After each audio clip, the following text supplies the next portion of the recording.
Урок информатики. Новая тема. Педагог после ее объяснения предлагает ребятам выполнить задание самостоятельно. Открыв на сенсорном экране нужный урок, на платформе Яндекс Учебника, именно на ней проходит обучение, учитель моментально рассылает его всем ребятам. Мы сперва работаем по презентации.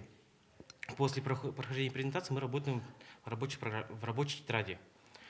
Я выдаю в личном кабинете рабочую тетрадь. Она тут же появляется у них на ноутбуках, и они выполняют ее.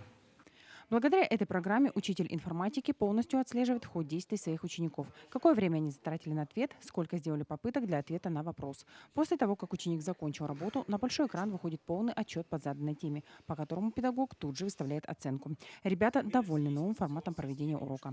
На Яндекс Учебнике намного лучше заниматься, чем по учебникам. То есть не нужно таскать тетради, учебники. Это намного проще.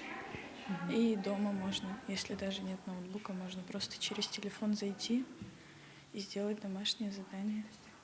Артем Карлов, одноклассник Дарины, тоже рад нововведениям, но признается, что обучение стало немного сложнее.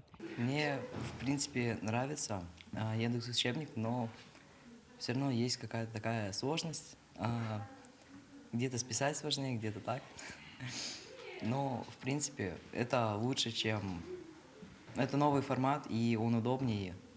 Учитель информатики Артем Низамединов признается, что такой формат обучения удобен не только для учеников, но и для самих педагогов. К сожалению, пока данное новшество работает только в одной городской школе и только по одному предмету информатики.